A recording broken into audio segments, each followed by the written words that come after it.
Welcome to, this is Season 2, Episode 16 of Ed's Not Dead. Season finale. Holy guacamole. Season finale. Guacamole. Our second season comes to a close tonight. Good to see you, boys. It's good to see you. It's good to be seen. I'm Robbie Dodd. I'm joined by my co-hosts, Mr. Peter Crable. Hey. And Mr. Casey Siddons. Hello. I just realized on Episode 15 in our interview with Phyllis Fagel, that episode, I did not even introduce ourselves when I started the show. Wow. Anyway, it's good to have everybody back, and this is the last episode of the season. It's been another great ride. Thanks for joining us, folks. We have a great show tonight. We're really, really excited to have Peggy Brookins, who is the president and CEO of NBPTS, which I've stated several times is very hard to say, which is the National Board of Professional Teaching Standards. And so all our teachers out there, you're going to get a lot out of our interview with Peggy. I know that, right? Absolutely. Yes. All We right. got a lot of good questions lined up. All right. How are you, boys? Great. Good. Man, Summertime, man. Summertime. Summertime. I'd like to amend something I said several episodes ago. Which was? About the hardest month of the school year. And hold on. It's going to be an I told you so moment. Robbie was right. Look at that. I love that. What did you say was the hardest? I love that. June. Really? No, I said May. May. May. Yeah, May's hard. Okay. The last couple of weeks there's just a Okay, lot going on. now you're retracting your I told am. you so. May is No. Okay. May's the worst. Okay. June's the worst. Okay. All right, let's just do May, June. Okay. That sounds good. Yeah, To me. May and June. The end of the school year. It's a great time. It's just there's a lot going on. a So it's lot going on. it's I maintain Fury to the maintain finish. February. Yeah, February's tough. It's just challenging. I love the nice weather. Yep, I love in May and June. It's just Yeah. you can go home and it's is nice. nice. There is a lot going on. But you are going to have a very different job soon. This is true. And so Going back to a school. That's right. Big news for big news. Casey. Yeah, going back to a school. Go back to a school. As John Goodlad used to say, you're going back to the vineyard. I'm going back to the vineyard to Pick the tend grapes. to my grapes. You are. Well, that's where the work is, man. I'm ready for it. Yeah, I'm excited. I'm excited for you. Yeah. Congratulations. I'm ready for a new challenge. Congratulations. I'm Thank glad, you. I'm glad you're taking the leap. I know. I had many phone calls with you to perseverate on it. Do you want to talk a little bit about what it is? So I'm going to the high school environment for the first time since I student taught. When I student taught, I was 22 and I was teaching seniors government. It was not an ideal situation. I'm sure you were great. I found my student teaching videos and I wrote a blog about it. I haven't drafted it yet. Lessons from student teaching. You had videos. not shaved the head yet, had you? No, this was full head of hair. Well, that's relative. It's embarrassing. It is so uncomfortable. Anyway, so I'm excited to go to a high school. I'm going to be working with, in our district, we can, many students can go to a choice of their high school. School choice model. And they can apply for certain programs. And I'm going to be ahead of something called the academies at the high school I'm going to, and they can go into a teacher preparation program. They can go into an naval ROTC program. Leadership. There's a leadership training institute, Nice. broadcast journalism, business management, so they can kind of find their little niche in the school, and I'm going to be working with teachers to make it even better. Congrats. Yeah, Mr. it's Siddons. big exciting. congrats. Yeah, Very excited. that's going to be. I think you're going to be great at that. New stuff. Yep, it's going to be. It's going to be a true leadership role too. Yeah, it's You're- legit. Yep, and you spent the last 3 years really focused on teaching and learning. So Yeah. now you're going to have a little bit of a different role. Yeah, it's going to be more programmatic, and Yep. it's going to be much more big picture, which I'm very That's excited awesome. for. Yeah. Mr. Krabs did some of that back at the middle school level. He did. Yeah. When he was a resource teacher, he basically led a program. Grow a program. Grow a did. program. Yeah, it was a great challenge. Yep. Yes, you did. All right, you can find us on Twitter at Ed's Not Dead PC. You can also find us on Gmail if you want to send us a message or send us show feedback. Please hit us up at Ed's Not Dead PC at gmail.com. That's correct. That's correct. And check out our website at Ed's Not Dead, or that's wrong. edsnotdead.com with our new fancy pictures. Ooh, fancy logo. And Facebook, of course. Of course. Share us on Facebook. Get on and like us. We'd appreciate it. All right. As I said, we got a big show. And as always, we're brought to you by Pulp Education, a full service educational media company specializing in leadership, instruction, and 21st century school reform. Check out Pulp Education at our website, edsnotdead.com. Woo. All right. We are skipping show feedback because we have none, but we have gotten a lot of love for the show in season 2. Thanks to all our listeners for sharing Ed's Not Dead and giving us feedback. Tonight we have Peggy Brookins on, as I mentioned, and before we interview her, we are going to once again talk about teacher shortages, right? Yep. So where is one of the most significant teacher shortages in the country? Hawaii. Somewhat surprising. Yeah, it is surprising. Yeah. I mean, I think it seems a little off based on just kind of all of our preconceptions about how wonderful Hawaii is. Mythologized. Yeah, big time. about Hawaii. I'm a bit of a Hawaii-phile, as you know, Mr. Krabs. I'm going to test you on that. I have a quiz prepared for it. Yeah, well, on our last episode, Crable crushed me. So let's hope you're going to do much better in this one. Let's hope I do better. Such a beautiful place, but obviously it is remote. It sits in the middle of the ocean, and Hawaii's getting hit by a major teacher shortage. There's an article that we're going to talk about, a special report in the Honolulu Civil Beat, written by Suevon Lee, where Hawaii's chronic teacher shortage hits hardest. Students at rural or lower income schools are less likely to be taught by experienced, fully qualified teachers than elsewhere, Department of Education data shows.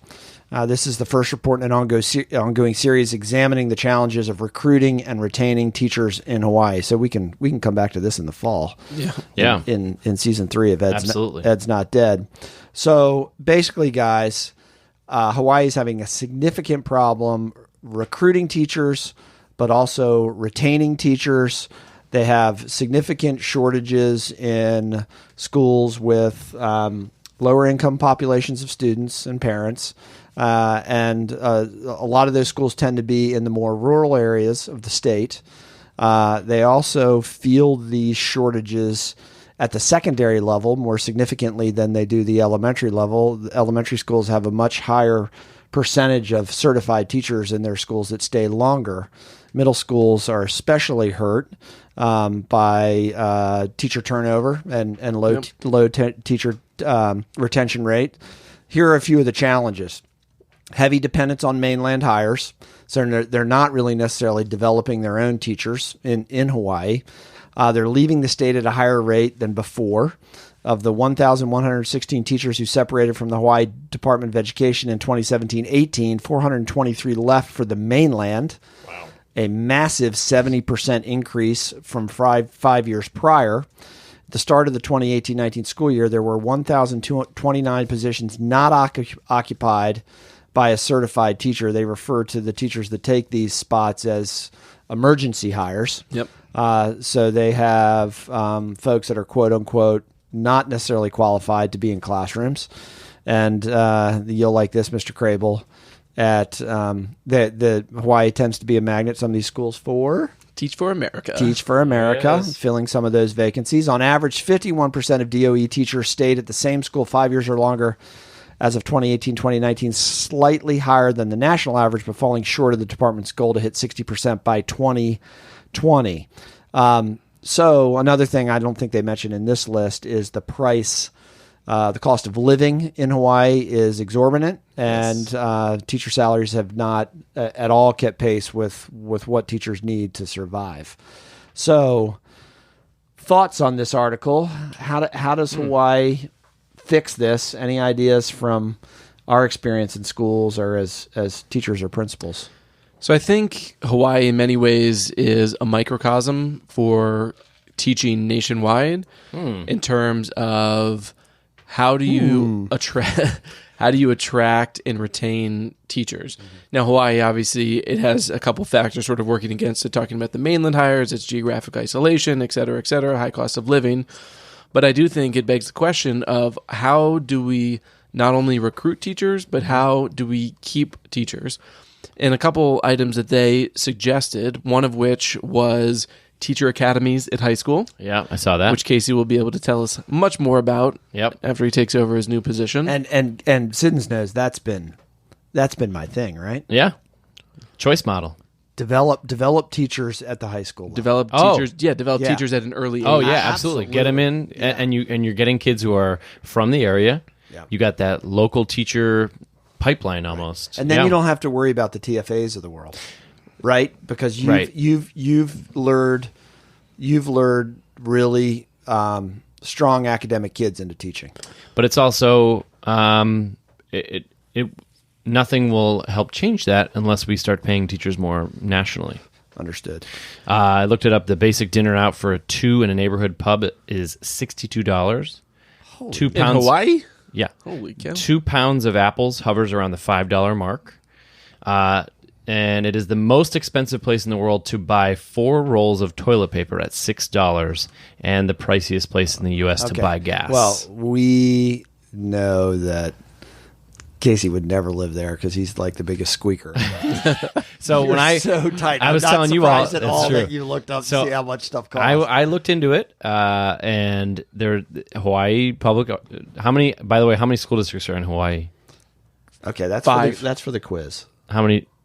That's for the quiz. Oh, okay. Save that. So anyway, so Hawaii Department of Education comes in to many teacher fairs in the U.S., and they came to mine, and they would.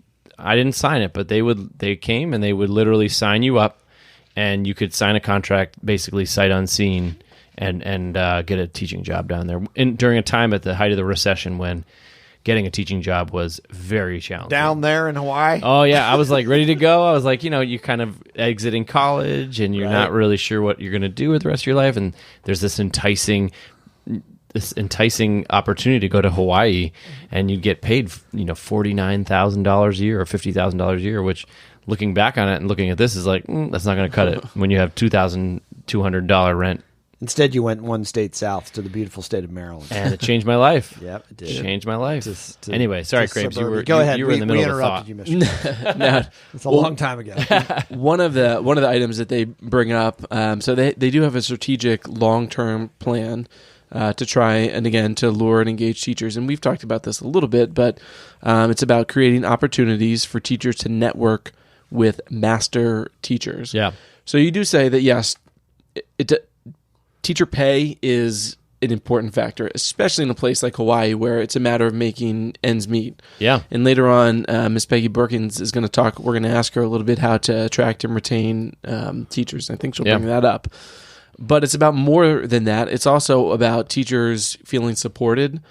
It's about teachers staying. So once you do get them in the door, especially for a place like Hawaii, you need to keep them. Yep. And they're leaving not just because of cost of living, but I'm sure they're also leaving because of working conditions, because it's hard, because maybe they don't feel supported, right, for a variety of reasons. So I think looking at all of that holistically, one of which, as I mentioned, is pairing those new teachers with expert or master teachers in a meaningful way, I think could go a long way towards retaining teachers long term. You know what? To your point, Matthew Kraft, Associate Professor of Education and Economics at Brown University, says, quote, "Turnover generally means replacing a moderately experienced teacher with a novice teacher. Yeah. You take a hit on the average quality of teachers, so your quality distribution of teachers decreases. Organizational cohesion and planning and curricular alignment are also knocked out of whack." Big time. So you lose organizational and institutional knowledge every correct. time a veteran teacher leaves. Yeah. Yep. You know what's not mentioned in this article that I was curious about? So my Hawaii file interest stems from kind of a voyeuristic appeal to surfing. Of course. And I've those movies came out. All those big movies came out. Absolutely. Riding Giants is one of my favorite movies ever. Yeah. Point Break. No, that was California. And I never watched the Elvis movies. Yeah. What famous rock and rollers were in Point Break? Keanu Reeves is in a band, isn't he? No, Flea. He's there you go. Oh, is that right? Red Hot Dude, Chili I've seen that Peppers. movie. Flea and Anthony Kiedis. Yeah, both they're of them. they're the aggressive surf they're bums. the aggressive surf bums that try to punch Keanu Reeves. Yeah. Or I think maybe they do. I think they cut his cord or whatever. Yeah, they did. They cut his leash. Yeah, his leash. There you go. Anyway, so I mean, a love of the outdoors and the natural world in Hawaii is kind of part and parcel of the culture. Mm-hmm. And I have a little quiz question for you too. Ooh. But anyway, they don't talk a lot about culture in this, and there have long been cultural tensions, Big time, within Hawaii. I mean, Hawaii was with the native population. Absolutely, Yeah. Hawaii was subject to imperialism, just like most of the rest of the world. Hawaii was a kingdom. Correct. Yeah. And so there are some, really entrenched divisions within the culture. And I was just curious about how that plays out in education. I'm sure it does. I wonder, who are they trying to attract to teach? Are they trying to attract locals, people that have grown up there, or people that are descended from Hawaiian culture? Or is it Caucasians or whites from the mainland? I'm just curious about that and how that plays out in classrooms and kind of cultural proficiency within schools in the state. Any thoughts about that? I would guess that's a very large issue. So I went to college with a girl who ended up moving to Hawaii for a number of years. I don't know, 5 to 10 years after college. And I remember talking to her at one point and her saying that the tensions between, and I can't remember what they call white people, but there's a term for them. Haoles. Between Haoles and natives was strong and palpable and not easily dismissible. Mm-hmm. So I think that, just from the little bit of the article, and then I'm looking at the Hawaii 5-year long-term retention plan, I mean, they're in Casey's own anecdotal feedback is they're taking anybody, anybody that wants to come, and this includes TFA members, Teach for America members. So I do think that there are probably some pretty decent cultural proficiency issues and or invader or outsider or all that sort of stuff. Right. And so if they do want to cultivate teachers from within, they do need to start. Well, I should say they need to do a better job of recruiting and retaining who they have. Well, and if you can do it in Hawaii, and the reason I said before it's kind of a microcosm, because I think with all the factors working against Hawaii, that if you can do it in Hawaii and pioneer a successful model there to retain teachers over the long term, there's a lot of great lessons to be learned at large for the nation at large. No, and I think from a personal standpoint, I think let's say I had gone out to Hawaii, I don't know that I'd been able to stay out there forever because you're so far away from my family, who mostly live on the East Coast and mostly live in Pennsylvania. So I don't know that it would have been tenable even in a 3 to 5 year span, even if I could afford it. So how do you, I think the question is, just like we're trying to do with our local communities, how do we get kids who are in the schools, in the communities, how do we get them to be teachers, and how do we get them to want to be teachers? First thing, make it enticing, make it pay. Raise the pay. Absolutely. I know Hawaii goes all year, so maybe summer vacation is not. They do go all year? They are all year school. Oh, I didn't know that. Yep. Okay. Or like modified, not completely all year, but so that maybe that summer break is not as enticing. I don't know if that was thrown to some prospective teachers, but well, the best surfing there is in the winter.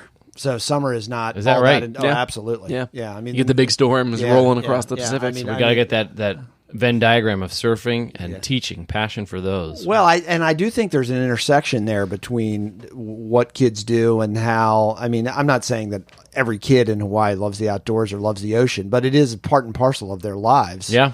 And how those things kind of intersect in culture there. I think the culture piece that you bring up is very relevant, and I think, like you were saying, Crable, like if we can model ways in which we can improve teaching quality and teacher retention in Hawaii, then we should be able to do it anywhere else. Thinking back to our interview with Erica Buddington earlier in the season, and talking about sort of hyper-local curriculum, the first 3 or 4 paragraphs here, that's what it's talking about. A first-year Hawaii public school teacher who grew up in the neighborhood, who wanted to stay, who knows the people, who knows the culture, who knows everything about it, and wants to continue and perpetuate that. And I think part of that is also starting with curriculum and what they're learning. And sure, I wrote that down. Great, hyper local curriculum, HLC. That's good. That's an Ed's Not Dead term. Yeah, right. We're going to hashtag it tonight. Yeah, we are hyper local curriculum. I like that, Mr. Craig. Yeah.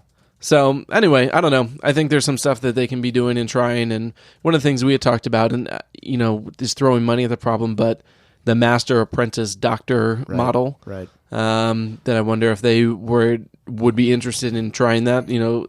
Thinking about some of those local high school kids going through the academies and going through the programs and then going to university wherever. Yeah. But keeping them in there just as an extended apprentice program throughout their 4-year or whatever year collegiate program. Yeah.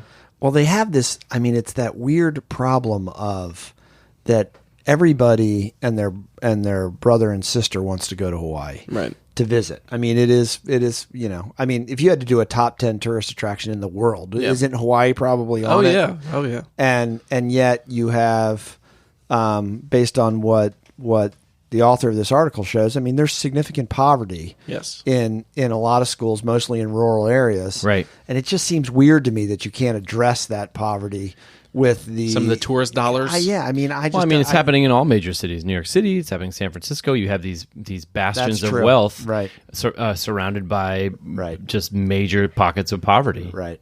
San Francisco would be another one where it's incredible wealth surrounding this area, and there's also incredible poverty. And we should talk about San Francisco sometime. There's been some interesting articles about the wealth there. It's really like no place else in the world right now. Yeah. Maybe London.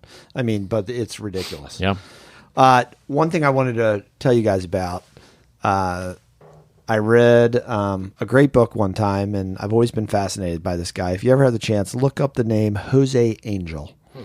Jose Angel is, I think he might have been featured in Riding Giants. Okay. Or talked about in Riding Giants. He was a part of he came from San Francisco, came from the mainland. He was a part of the generation of surfers that invaded the North Shore of Oahu in the late 1950s, 1960s, when the quote-unquote Waimea Bay curse was lifted. What's the book called again? The book is called The Big Drop. The Big Drop, and it has a section that features Jose Angel. Well, he ended up becoming kind of on the vanguard of riding big waves in Oahu, and he was also kind of an all-around waterman. He was known for his diving that he did without any oxygen, free diving. And he did that on the side, but you know what his main job was he was a principal of a local elementary school. Oh, no kidding. Yeah, so he was riding 30 and 40-foot waves, one of the first people to do it in Waimea. And he's considered in that early group of big wave riders, Greg Knoll and others from Rimmer featured in Riding Giants. So he's fascinating, and he apparently ruled his elementary school with an iron fist. But kids revered him. Yeah. Not only because he was a legend. He was a legend, yeah. right? He was a legend. So I just think it's interesting. He's a legendary Hawaiian waterman, right, who ran a school, and so I'm sure kids just adored him. Yeah. He was up. Yeah. Anyway, that's awesome. I have it on my Amazon cart. I wish I could say that about myself. Crable's giving me the signal because I went off script. Anyway, we're good. Okay. All right. So next up, quiz. No, Hawaii quiz. Peggy Brookins. Okay. Oh. Then quiz. Okay, you booked Peggy Brookins. We're incredibly excited to have her. I know, but I'm ready. I got some really good questions. Yeah, you're even. We have a format here, man. I know. Sorry. Stick to it. All right, folks, don't go away. When we come back, we will have Peggy Brookins, the president and CEO of the National Board of Professional Teaching Standards. We're psyched about our interview with her.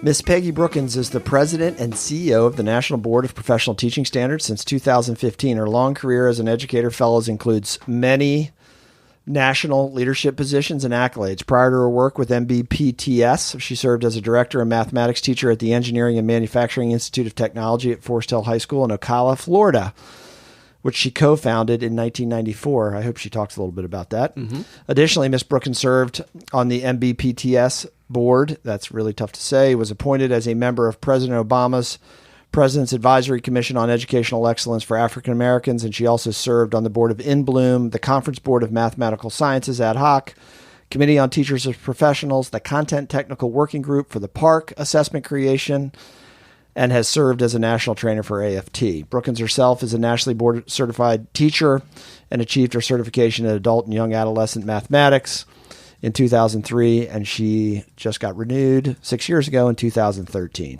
All right, Peggy, thanks for coming on the show. We really appreciate it. We have many teacher listeners out there, and so I thought it was appropriate that we start with kind of a 30,000-foot question about NBPTS and what the organization is all about. And then if you want to also jump in to how teachers can possibly attain their national boards, that would be great. Excellent. Perfect question to start off with. And when we talk about the mission and vision of the National Board, we're talking about advancing the quality of teaching and learning. And that involves, teachers themselves. So we have a set of high and rigorous standards that we maintain in order to make that happen. And we certify teachers who meet those standards. So you're not measuring yourself against someone else, you're measuring yourself against a set of standards. And then finally, we advocate for National Board and this process to be embedded within the American education system, right, so that we can use the expertise of those teachers who've certified. And to go through the process, it's quite simple to sign up. You create an account online. You choose the certificate and developmental level of your choice, meaning you have put in 3 years, you have a bachelor's degree, and now you're ready to start the process. Once you've chosen that certificate area, you create the account, pay for your component, 1, 2, or 3, or 4 of them. And then you have the next 3 to 5 years to complete those 4 components. You must upload all 4 within the first 3 years, and then you can redo any of those that haven't met the standard right, in the next 2 years.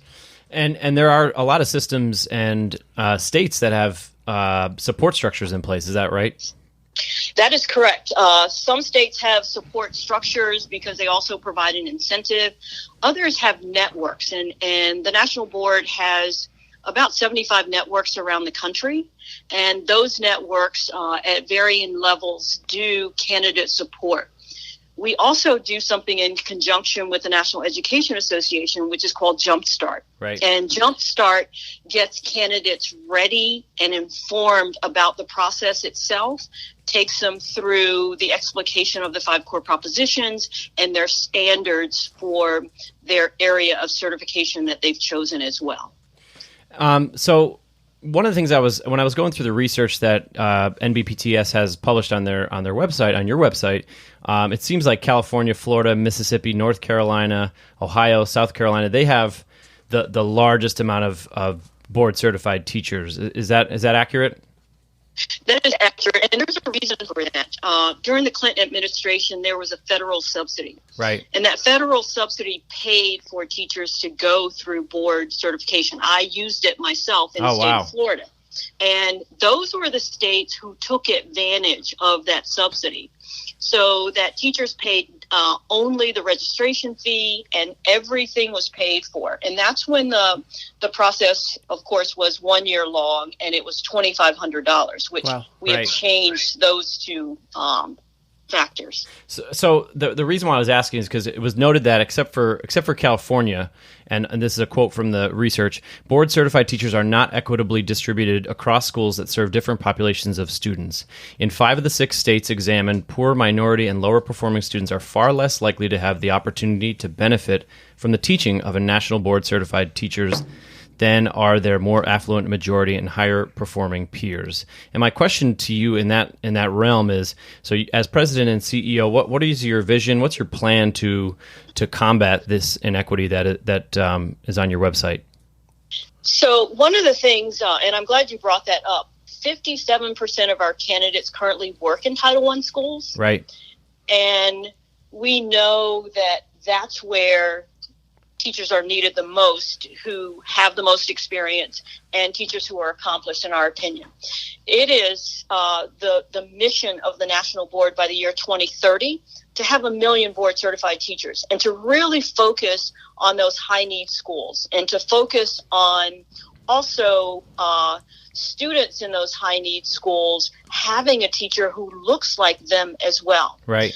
We currently have over 21% of all of our applicants and candidates are teachers of color, which is an increase in the last few years. Right. And we also look at how we recruit teachers for high need schools as well. Okay. And what do you find are your biggest challenges in getting more teachers of color and more teachers in Title I schools to sign up and go through the process? I think there's such a turnover in Title I schools. Right. And most teachers leave Title I schools not because of students. They leave because of leadership. And there's a lot of turnover in leadership, and there's not a stability or a steered course in a direction that they're going to take. And what we've found from our research is that we have found even in high need schools, having cohorts of teachers go through the process is a big factor in retaining teachers as well. Huh. When we look at teachers of color, and being a teacher of color myself, I'm looking at, this cohort model. It would have been incredibly wonderful to have that cohort model, but I didn't have that. And So one of the things that the National Board has created, we've got currently over 122,000 teachers certified, and we've got 11% of those are teachers of color. And we have put together a network. It's called NAME, National Accomplished Minority Educators, who are NBCTs, who will support NBCTs, those candidates who are candidates for National Board certification through the process, should they want a teacher of color as a support system provided for them. So that's one thing that the National Board is doing. The other piece is that we are looking at the barriers, and that's one of the reasons we changed the process from 1 year getting all of those components done to spreading it out over 3 years and making it 4 thematic components, and giving teachers time to take a really deep dive into their practice and be very intentional about the connection to the standards themselves.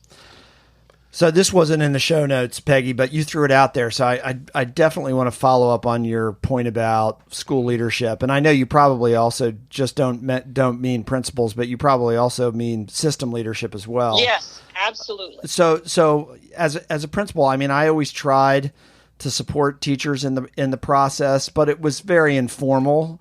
It was encouragement and it was support, but Are there formal ways or even informal ways that you see schools and leaders in schools do this that really makes a difference for teachers as they try to pass their boards? Yes, I think what leaders can do is encourage teachers to also tap teachers on the shoulder and say, you're ready to go through this process. Yeah, that makes sense. I can see from my evaluation of you that you are doing so many things right, and let's take it to the next level. The other thing that we have found that's incredibly important is to provide time, space, and materials. Okay. So whether, they have a day or two off a month to write, to analyze, to take deep dives into the reflective process that is needed, and to meet with their cohorts and their colleagues to get feedback in that way. The other thing is to take the professional development dollars that are available, especially if you're in Title I, Title II, IDA, EA schools that are high needs, and use those funds to pay for board certification. So that's what teachers are looking for. And then they're past that point, when they become board certified, they're looking for opportunities to lead. Yeah, and I guess, the way you explained it, it's almost like a ready-made PD process in already intact that schools could use to develop their talent. That is correct. And having it be 4 components. The flexibility of those 4 components that we've seen around the country in professional development schools and PLCs is ideally situated so that they come together. The 5 core propositions are what we call the cornerstone of all the standards. So when they go back to their classrooms, everything is based on the 5 core propositions, then connected to their standards, and then also connected to what we call the architecture of accomplished teaching, blending those 2 things together with a focus on who's in front of them right now, what their needs are, what their hopes and dreams are, and then how we increase student achievement. So I want to go back a little bit to something you had mentioned before. So you talked a little bit about diversifying the workforce, the teaching workforce, specifically as it related to kind of Title I schools. But currently there's about 2.8 million teachers in the U.S. About 77% are women, and 80% of those teachers are also white. So just broadly, as an education leader, so how do you believe we can recruit and retain greater numbers of African American and Hispanic teachers and just teachers of color generally? I think there's a lot of research out there about what teachers of color face, number one. And I can tell you historically from my own perspective, somebody of my age who I taught for 38 years, and walking into a place where people have different expectations of you than they have for others, or think your degree is less coming from the same institution as someone else's. And this is the one thing, and I have to tell you, when I became the president of National Board, that just made me almost teary. It wasn't about me being a woman. It wasn't about me being a woman of color. It was about me being an NBCT, because everyone knew what that meant. They knew how hard it was to attain, and that made you someone, regardless of where you got your other degrees from, they understand that one. And when you look at teachers and they say, we are board certified, there's something that comes on their face to say, I understand the transformational nature. I understand who I was before, and I truly understand who I am now. So let me ask you just a follow-up, and it's a personal one, and you don't have to answer if you don't want to, but you talked a little bit about the different expectations that people had for you when you walked into a school or a classroom. Can you be a little bit more specific? And, I think our audience would really benefit from hearing how those expectations manifest themselves and how you feel or felt it. So one of the ways I felt it, it's a quick little story. We designed a new school. I was running an engineering academy, and our students helped the architect design this particular school. And I was at the school one day. We were almost finished. I was visiting one of my students who was the project engineer. And it's gated, excuse me. And as I was leaving, I was stopped by, one of the other workers. And the first thing he asked me, he thought I was a custodian.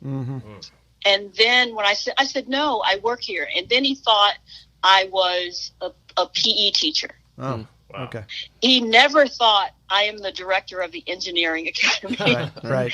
And it just never crossed his mind. So those things are what you face on a daily basis, that people, the assumptions about who you are because you arrive 7 seconds before you actually do. Yeah. Wow. And how we have to really have courageous conversations about, implicit bias. Yep. And what that means and what that feels like in our atmosphere, in the atmosphere with our colleagues on a campus. And the only thing that changes that is to talk about it. Yeah. Thanks for sharing that story, Peggy. That's powerful. Was that the school you opened in '94, the Engineering and Manufacturing Institute of Technology? That must have been an incredible experience. Unbelievable. So Peter and Casey and I, we argue a lot about charters and non-traditional schools on the show. We have really good conversations, and this was again, I'm the person that's asking the questions that weren't in the show notes. But I'm just curious about, my guess would be that NBPTS works with all comers, no matter what educational setting you're in. Can you talk a little bit about where are charters a part of this? Are private schools a part of being nationally board certified? What's the organization's approach to that? Our approach is anybody who has contact with children should be board certified. Yeah, that's a good approach. It doesn't matter what their surroundings are, their geographic location. Our interest is in student achievement and accomplished teaching. And, we would love to have every private school, every public school, every charter grab on to that same mindset and do what's right for children. So kind of I appreciate you, again, I appreciate your time coming on the show. Your responses are profound and it's been really great talking with you. I'm going to be sending you a magic wand in the mail. Oh, nice. I need it now. Yeah. So when you get the magic wand, what would you like to have happen federally in regard to education policy as it refers to the national boards or just in general federal education policy? What would you do? So the first thing I would do was increase teacher pay. Yes. So that teachers are paid their worth. I think the minimum a teacher should make is $100,000. There we go. I think they should be able to live in the communities where they teach. Oh, yeah. I think they should be able to choose their professional development, and that professional development should be educative. It should enhance their current abilities, and it should be that it is a growth mindset. If I decide I have done something and I see a weakness in my teaching, I should be able to say, I need this professional development because. Yeah. And that is how the system begins to change. It is also a system that's well connected so that higher ed knows the current reality. Yeah. And they're preparing teachers for the current reality, meaning that there is residency. There are clearly articulated steps of support in place leading to board certification. And at the same time, higher ed and the performance assessments, again, growth mindset. Yeah. There's some incredible people out there who are not teaching, who could be teaching with the right supports in place. Yeah. And I think finally, fund schools appropriately. So that students have what they need and administrators have what they need, teachers have what they need, but this system and the mindset of the system has to change. And it can't change without teacher voice, without administrative voice, and those closest to the work, meaning children and their parents as well. Well, this has been an awesome interview. As we've been talking, I've been thinking about 10 more questions I wanted to ask, but we'll have to do it in another show. Peggy Brookins, the president and CEO of the National Board of Professional Teaching Standards. Thanks for coming on Ed's Not Dead. Lastly, where can people find the organization or find you, reach out to you or the organization if they want to get in touch?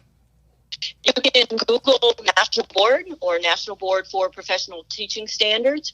You can also reach us at nbpts.org. And on the website, you will see a staff page, and you can reach any of us from that particular staff page or just pick up the phone and call the National Board. Awesome. All right, Peggy, when you write your book, we want to plug it. You need to come back on the show. Absolutely. Right? Yep. I want to come to your school. Oh, okay. Yeah. All right, okay. That also works. Yeah, Yes. that works too. We'd like that. That's awesome. All right. Well, thanks again, Peggy. It's been a great interview, and we appreciate you coming on Ed's Not Dead. We'll talk to you soon. Thank you. Thanks. Thank you so much.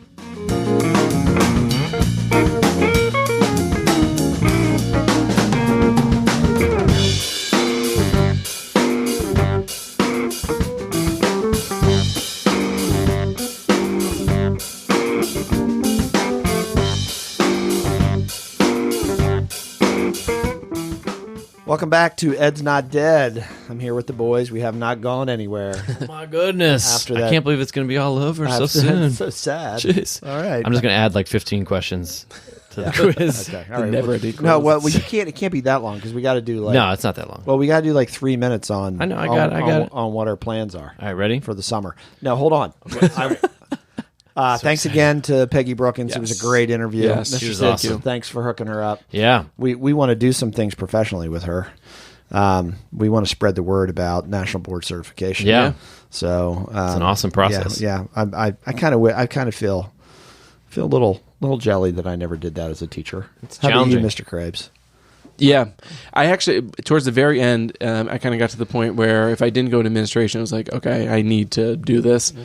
Ended up getting a job, so it became a moot point. But yeah, You went over to the other side. I did. I went to the dark side. Yeah. Casey will be there eventually.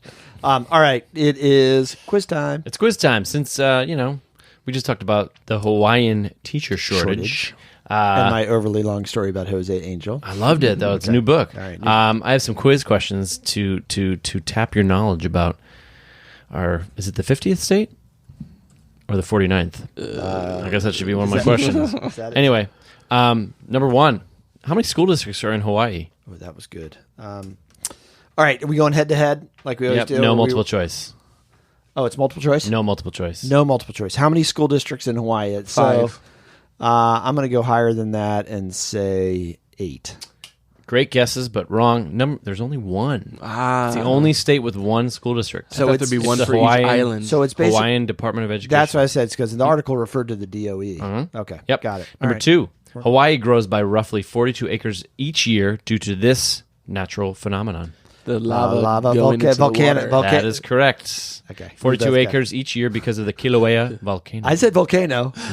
Okay. Tie. Both get a trophy. Number 3, Hawaii is the only state that grows this bean commercially. The legume. The legume. Macadamia nut. I have another question about that, but that's wrong. Both wrong. Guess again. The Hawaiian bean. Vanilla bean. Coffee. Oh, Yeah. come on. Uh-huh. Really? Hawaii grows coffee? Oh, actually, Oh, vanilla. I knew that. Kona, man. Kona. Okay. So I'm going to give it to you Quizzes. because I just finding out my other details here. This state is the only one in the U.S. that grows coffee, vanilla beans, and cacao commercially. Hey, look at that. So you got Cacao. it. Cacao.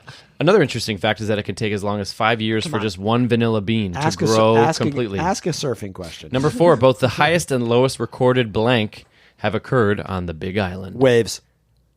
The lowest recorded wave.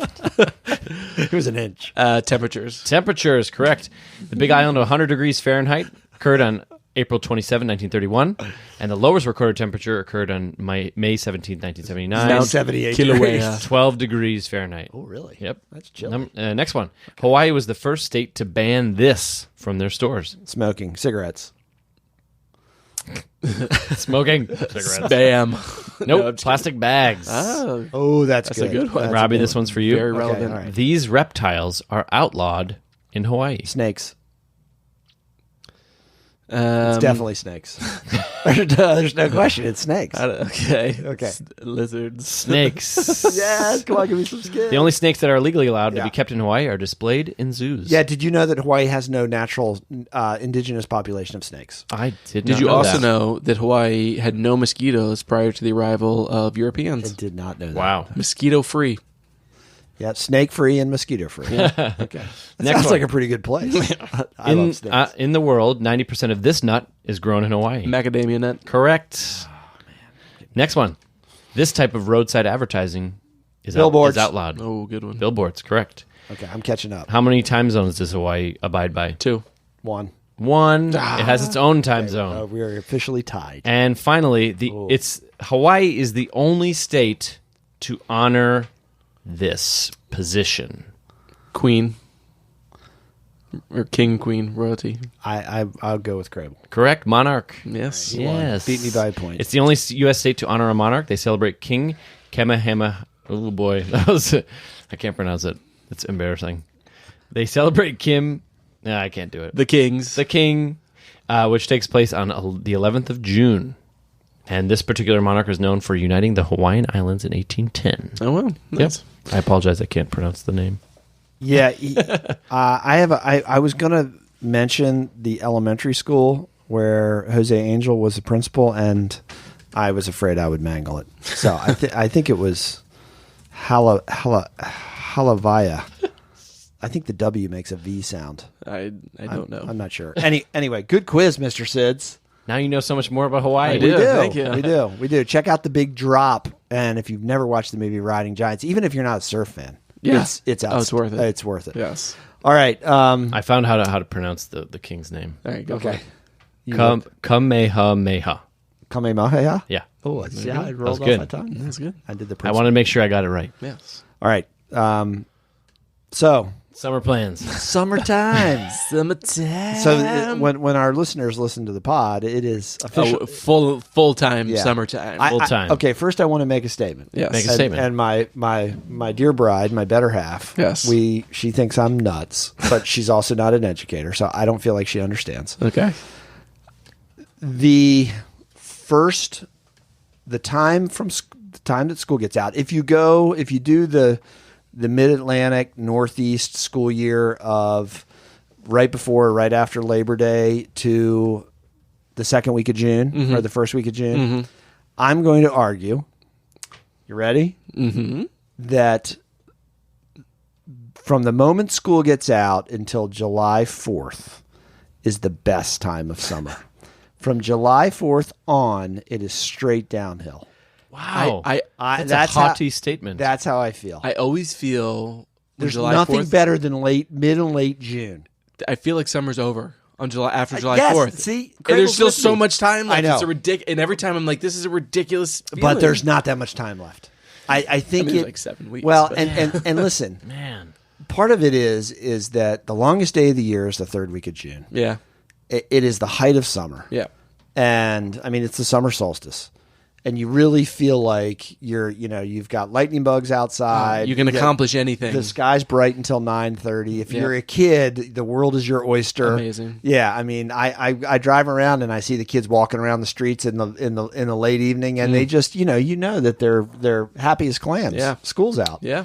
And nothing to do. So that's my first assertion. Why July 4th? Why not July 6th? Because there's a big party on July 4th. I really feel like after July 4th, you kind of get into the dead of summer comes pretty quick. It's pretty hot. And as an educator, I don't know about you guys. I mean, just as a principal, I start to perseverate about the start of school. I mean, I start to count the weeks. I start to think about all that I have to do. By the way, that's the third time we've used that word. I know. And I probably didn't use it right either. No, you used it right. I used it right twice, but once was correct. One was about the first sweating. time- the first Basically, time- the smell, the pheromones.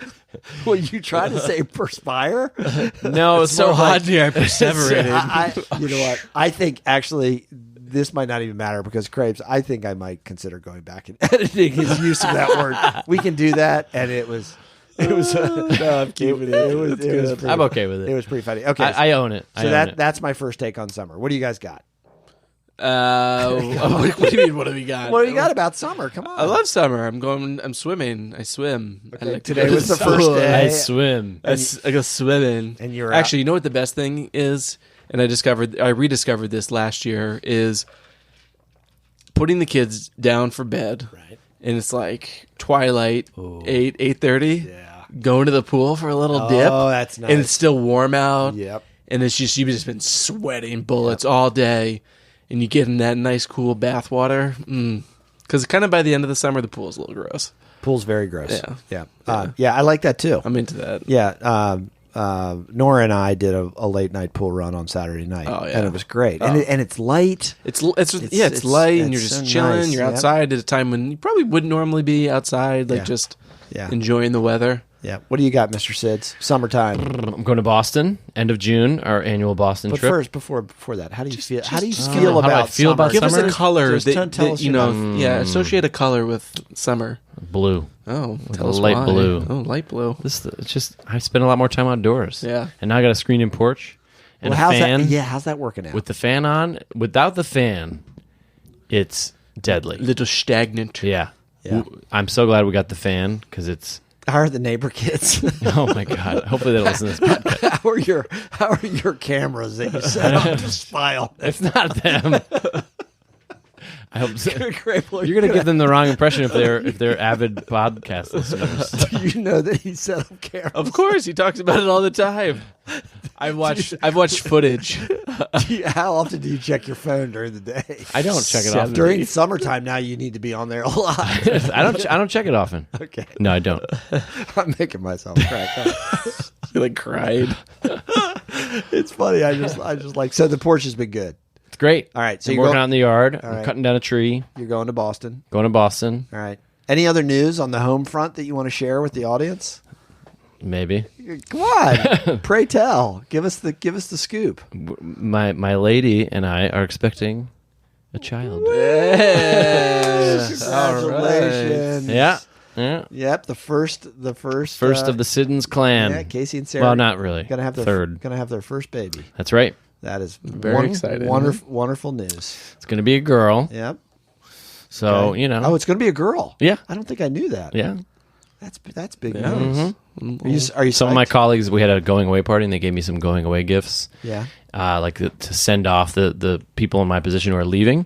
And they got me some really cool, like, girl, feminist, futurist female gifts, which I Nice. really appreciated. Good. Yeah, Good. Very nice of them. That's awesome. Yeah. How's your bride doing? She's amazing. Yeah. She's just She's feeling good. yeah. Good. She's very strong. Good. So November November 7th. That's right. okay. Mhm. All right. So we'll be well into season 3 of Ed's Not Dead. Yep. Does I haven't checked our handbook. Does Ed's Not Dead give paternity leave? Since we're like most places in America, no, we do not. In fact, we charge you I think for like it. a day and a half. Yeah. Okay. Just because once we get the calendars, Very limited. That's it. we're sticking to those calendars. Yeah, we're not rescheduling. So you got to get some traveling out of the way this summer. I know. Yeah. Yep. big going, time. going to Boston, see your bro. Going to the right? beach down in North Kakalaka. Yep. What Yep. what beach you going to? Holden. I've never heard of that in my life. It's like border It's of like South Carolina. 20 minutes south from where Wrightsville is, where you're going. Is it really? Yeah. Okay. It's the Brunswick County beaches. Okay. All right. Well, you don't act like you know. Your mom lives down that was there. A little He's acting like he's snarky. Mr. A little Expert. snarky. I know. Yeah. Oh, jeez. All right. Everybody knows. Are you doing a week down there? We're doing a week. Okay. Yep. And that's it. Mr. Graves? Same. Yeah, I'm going down to southern North Carolina. Okay. Going out to Colorado to do some hiking and backpacking. Nice. Yeah. Which I was invited to. You but were. Can't go. Yeah. Uncle Bud's cabin. All right. Check it out. And then, I don't know, maybe a couple days later in the summer, we talked about maybe going out to New Mexico. Okay. Taking the kids. To the Yeah, I guess pool we'll walk. take them. You're gonna take them? Yeah. Okay. Yeah. They're going. And then I want to take the kids camping. Okay. So, yeah, those are the plans. Maybe we should do an Assateague Island run. I want to take the midlife crisis 4-wheel drive that I have Let's do it. out on the beach. I haven't been down there Yeah. since high school. My senior year of high school, I think we went. It's pretty cool. Yeah, it's pretty amazing. Yep. All right. Well, we hope that our audience has a great summer. We do go on hiatus during the summer, although we've discussed having a special episode of Ed's Not Dead. We have discussed. We're going to hold that, tease our audience a little bit. Yeah. It would be a big deal if we do it. Possibly in July. I'm looking at Mr. Siddons. He looks like he does when I ask him if we have show feedback. He's got nothing. So stay tuned. If we do a special episode of the show, we'll make sure we let everybody know. As always, you can reach us on Twitter at edsnotdeadpc. You can email us at edsnotdeadpc@gmail.com. Why do I keep putting the at before that? I don't know. Check out the website, edsnotdead.com. And as always, Ed's Not Dead is brought to you by Pulp Education, a full-service educational media company specializing in leadership instruction and 21st century school reform. Check it out at our website. Once again, thanks to Peggy Brookins for coming on the last episode of Season 2. She was a great guest. If you have show feedback for us, please reach out to us. Give us ideas for Season 3. We will be back. Right, guys? We will. Yes. We will be back. And spread the word about Ed's Not Dead and like us on Facebook. Once again, thanks for a terrific Season 2. We really appreciate having such a great, loyal audience for the show. Last thoughts? Have a great summer. Have a great summer. Take it off. Enjoy yourself. Have fun. All right. Thanks.